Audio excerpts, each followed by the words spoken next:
ಶ್ರೀಮತೆ ರಾಮಾನುಜಾಯ ನಮಃ. ಎಲ್ಲರಿಗೂ ನಮಸ್ಕಾರ. ಇವತ್ತು ತಿರುಪ್ಪಾವೈನ 10ನೇ ಪಾಶುರ. ಈ ಒಂದು ಪಾಶುರದಲ್ಲಿ ಆಂಡಾಳ್ ತಾಯಾರ್ ಹಾಗೂ ಗೋಷ್ಠಿ ಎಲ್ಲ ಸೇರಿ ಮತ್ತೊಬ್ಬ ಸಖಿಯ ಮನೆಗೆ ಹೋಗಿ ಅವ್ರನ್ನ ಎದ್ದೊಳಿಸುವಂಥ ಒಂದು ಪ್ರಕ್ರಿಯೆ. ಏನು ಸ್ಪೆಷಲ್ಲು ಇವತ್ತಿನ ಸಖಿ ಅಂದರೆ, ಯಾವುದೇ ಒಂದು ಟೀಮ್ ಲೀಡರ್ ಅಂದರೆ ಈ ಗೋಷ್ಠಿಗೆ ಆಂಡಾಳ್ ಹೇಳ್ತಾರೆ, ಈ ಗೋಷ್ಠಿ ಅಂದರೆ ನಾನು ಮತ್ತು ನಮ್ಮ ಸ್ನೇಹಿತರಲ್ಲಿ ಏನು ಬಂದಿದ್ದೀವಿ, ಒಂದು ಚಿನ್ನದ ಸರ ಇದ್ದಂಗೆ. ಆ ಚಿನ್ನದ ಸರ ಪದಕ ಇಲ್ಲ ಅಂದರೆ ಚೆನ್ನಾಗಿ ಕಾಣಿಸಲ್ಲ. ಆ ಪದಕ ನೀನು, ಈ ಗೋಷ್ಠಿಗೆ ಲೀಡರ್ ನೀನು. ನಾವು ಇಷ್ಟೊತ್ತಿಂದ ಕರೀತಾ ಇದ್ದೀವಿ ಬಾಮ ಅಂತ ಕರೀತಾರೆ.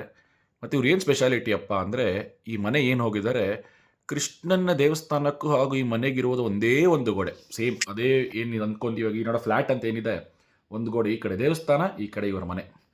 ಈ ಸಖಿಯ ಭಕ್ತಿಗೆ ಕೃಷ್ಣ ಪರಮಾತ್ಮ ಮೆಚ್ಚಿ, ಕೃಷ್ಣ ಆಗಾಗ ಬಂದು ಹೋಗ್ತಾನೆ ಈ ಭಕ್ತೆಯ ಮನೆಗೆ ಅಂತ ಆಂಡಾಳ್ ಹಾಡಿ ಹೊಗಳ್ತಾ ಇದ್ದಾಳೆ ಈ ಸ್ನೇಹಿತೆಯನ್ನು.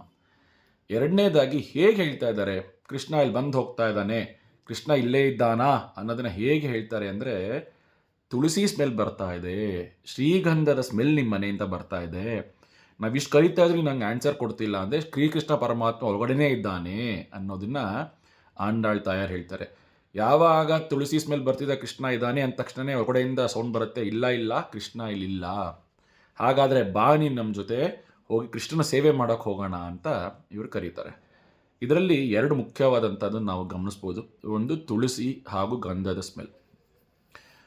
ಎಲ್ಲಿ ಶ್ರೀಮನ್ ನಾರಾಯಣ ಇರ್ತಾನೋ ಅಲ್ಲಿ ತುಳಸಿಯ ಸ್ಮೆಲ್ಲು ಖಂಡಿತ ಇರುತ್ತೆ.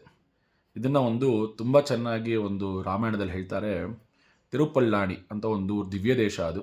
ಆ ದಿವ್ಯ ದೇಶದಲ್ಲಿ ದರ್ಭಶಯನ ರಾಮರ್ ಅಂದರೆ ರಾಮ ಶ್ರೀಲಂಕಾಗೆ ಬ್ರಿಡ್ಜ್ ಸ್ಟಾರ್ಟ್ ಮಾಡಿದಂಥ ಒಂದು ಜಾಗ.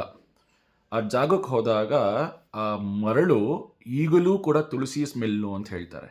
ಕಾರಣ ಏನು ಅಂದರೆ, ಶ್ರೀರಾಮಚಂದ್ರ ವಿನ್ನಾಗಿ ವಾಪಸ್ ಆ ಬ್ರಿಡ್ಜ್ ಮೇಲೆ ಬಂದಾಗ ವಾನರ ಸೇನೆಗಳು ರಾಮನನ್ನು ಎತ್ಕೊಂಡ್ಬರ್ತಾ ಇರಬೇಕಾದ್ರೆ ಅಷ್ಟು ನೂಕು ನುಗ್ಗಲಿನಲ್ಲಿ ಆ ತುಳಸಿ, ರಾಮನ ಮೇಲಿದ್ದಂತಹ ತುಳಸಿ, ಆ ಸ್ಯಾಂಡ್, ನೀವು ಏನು ಓಷನ್ ಹತ್ರ ಹೋದಾಗ ಸ್ಯಾಂಡ್ ಇರುತ್ತೆ, ಆ ಸ್ಯಾಂಡ್ ಜೊತೆ ಮಿಕ್ಸ್ ಆಗಿ ಆ ಸುಗಂಧ ಈಗಲೂ ಬೀರ್ತಾ ಇದೆ ಅನ್ನೋದನ್ನು ಹೇಳ್ತಾರೆ ತಿರುಪಲ್ಲಾಣಿಯಲ್ಲಿ.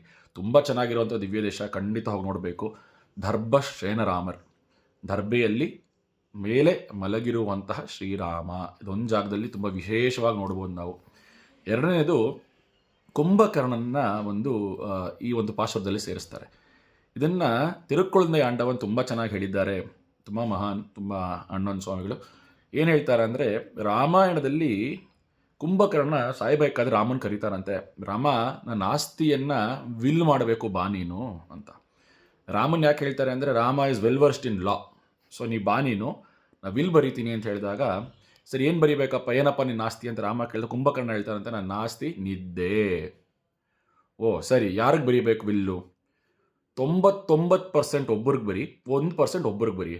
ಯಾರಿಗಪ್ಪ 99% ಅಂದಾಗ ಕುಂಭಕರ್ಣ ಹೇಳ್ತಾನಂತೆ, ನೆಕ್ಸ್ಟ್ ಕಲಿಯುಗದಲ್ಲಿ ಶ್ರೀವಳ್ಳಿ ಪತ್ತೂರಿನಲ್ಲಿ ಆಂಡಾಳ್ ತಾಯಾರು ಹೋಗೊಬ್ಬರನ್ನ ಫ್ರೆಂಡ್ನ ಎದ್ದೋಳಿಸ್ತಾಳೆ, ಆ ಸಖಿಗೆ 99% ನಿದ್ದೆ ಕೊಟ್ಬಿಡು, ಇನ್ನೊಂದು ಪರ್ಸೆಂಟ್ ಯಾರಿಗೆ, ಯಾರು ಕಾಲಕ್ಷೇಪವನ್ನು ಕೇಳ್ತಾರೆ ಅವ್ರಿಗೆ 1% ನಿದ್ದೆ ಕೊಟ್ಬಿಡು ಅಂತಾನಂತೆ. ಅಂದರೆ ಆಂಡಾಳ್ ಹೇಳ್ತಾರೆ, ಯಾಕಮ್ಮ ಕುಂಭಕರ್ಣನ 99% ನಿದ್ದೆನ ನೀ ತೊಗೊಂಡ್ಬಿಟ್ಟಿದ್ಯಾ, ಎದ್ದೇಳು, ಸಮಯ ಬಂದಿದೆ, ನಾವೆಲ್ಲ ಹೋಗಿ ಪರಮಾತ್ಮನನ್ನು ಎಬ್ಬೋಸುವಂತಹ ಸಮಯ ಬಂದಿದೆ, ಎದ್ದೇಳು ಅನ್ನೋದನ್ನು ಈ ಪಾಶದಲ್ಲೇ ಹೇಳ್ತಾರೆ.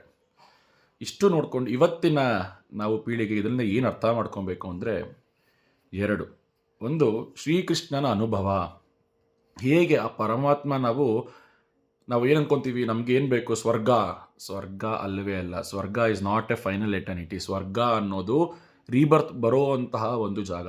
ಆದರೆ ನಾವು ಹೋಗಬೇಕಾಗಿರೋಂಥದ್ದು ಪರಮಪದ ಅಂದರೆ ಸೋಲ್ ಎಲ್ಲಿಂದ ಶುರುವಾಯಿತು, ಆ ಸೋಲ್ ಜರ್ನಿಯೆಲ್ಲ ಮುಗಿಸ್ಕೊಂಡು ಮತ್ತೆ ಪರಮಪದಕ್ಕೆ ಹೋದಾಗ ರೀಬರ್ತ್ ಇಲ್ಲ. ಸೊ ಈ ಪೀಳಿಗೆ ನಾವು ಅರ್ಥ ಮಾಡ್ಕೊಬೇಕಾಗಿರೋದು, ನಾವೇನು ಆಸೆ ಪಡ್ತಾ ಇದ್ದೀವಿ, ಇದು only for look, feel and touch ಅಂತ ಏನು ಹೇಳ್ತೀವಿ, ಇದು ಓನ್ಲಿ ಫಾರ್ ಕರೆಂಟ್ ಲೈಫ್. ಅವಾಗ ನಮ್ಮ ಸೈಂಟಿಫಿಕ್ ಪ್ರಕಾರ ಆಗಲಿ, ಇಲ್ಲಿ ಹಳೇದ ಪ್ರಕಾರ ಆಗಲಿ, ಈ ಬಾಡಿಗೆ ಮ್ಯಾಕ್ಸಿಮಮ್ 100 years ಅದ್ರ ಮೇಲೆ ಇದಿರಲ್ಲ. ಸೊ ನೀವೇನೇ ಮಾಡಿದ್ರೂ ಕೂಡ ಟಚ್, ಫೀಲ್ ಏನಂತ ನೀವು ಅನುಭವಿಸ್ತಾ ಇದ್ದೀವಿ, ಇದೆಲ್ಲ 100 ವರ್ಷದ ಮೇಲೆ ಇರಲ್ಲ. ಆದರೆ ಸೋಲ್ ಟ್ರಾವೆಲ್ ಅಂತ ಇದೆಯಲ್ಲ, this is more than 100 or 1000 times depending on what we do. ಒಳ್ಳೆಯದನ್ನು ಮಾಡೋಣ, ನಮಗೆ ಸ್ವರ್ಗ ಬೇಡ, ಪರಮಪದ ಬೇಕು. ಪರಮಪದಕ್ಕೆ ಏನು ಬೇಕು? ಶ್ರೀಕೃಷ್ಣನ ದಯೆ ಬೇಕು. ಶ್ರೀಕೃಷ್ಣ ದಯೆ ಬೇಕು ಅಂದ್ರೆ ಏನು ಮಾಡಬೇಕು? ಕಂಪ್ಲೀಟ್ ಸರೆಂಡರ್ ಆಗಬೇಕು. ಕಂಪ್ಲೀಟ್ ಸರೆಂಡರ್ ಆದರೆ ಹೇಗತ್ತೆ? ನಮ್ಮಲ್ಲಿರುವಂತಹ ಶ್ರೀಮನ್ನಾರಾಯಣನ ಪರಿಶುದ್ಧವಾದಂಥ ಸ್ಮೆಲ್ಲು ನಮಗೆ ಬರೋಕ್ಕೆ ಶುರು ಆಗುತ್ತೆ. ಆ ಸ್ಮೆಲ್ ಏನು?